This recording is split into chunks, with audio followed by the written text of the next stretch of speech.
While I got the camera handy, I thought I'd show you putting the inlays in the base of the points too. Now, as you can see here, I'm cutting little segments out, and I'll explain why later.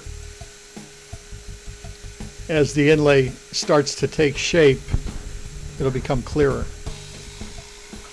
This is going to be similar to the spear point at the tip of the points, except this will be an ivory outline with an ebony center. And rather than putting an ebony center in the ivory inlay, I'm just going to cut it out here.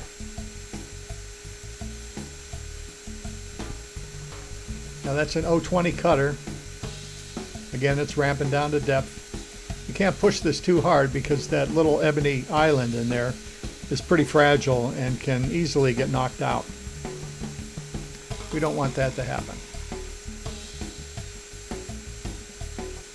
In fact, now when I'm taking the cleanup cut here, it's only about a 2/10 cut. I'll take one more pass that's about a 1/10. Again, I don't want to put too much pressure on that and risk fracturing it off.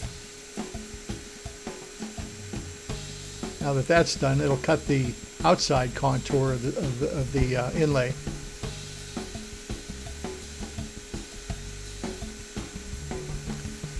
Now, had I not removed those little portions originally, when I'm cutting this outside contour, that would leave two other little tiny islands in there that odds are they're going to fracture and break off when I get about halfway down. The problem is, with a small cutter and a chunk of wood that breaks loose like that, that's got nowhere to go, that's going to end up breaking the cutter. So it's better to get those little islands out of there first.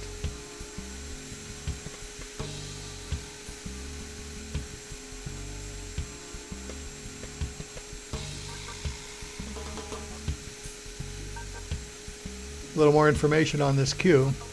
The points are ebony, and the handle material behind it there is African blackwood. Once everything is clear coated, it's going to be a subtle difference there between the ebony and the African blackwood, but it will be noticeable under bright light.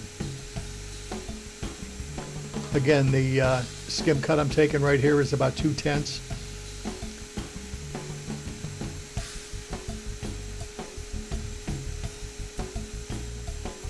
And really all it's doing is removing any cutter spring that's in there. And then I'll take one more at a 1/10. That gives me a nice clean opening. No stepping from the ramping operation or anything.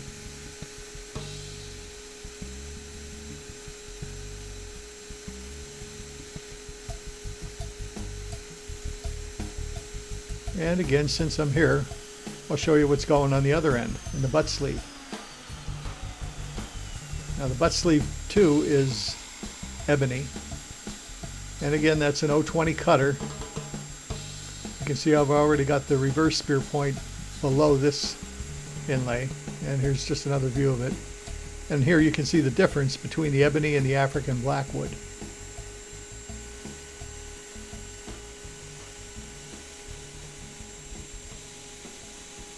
That's it.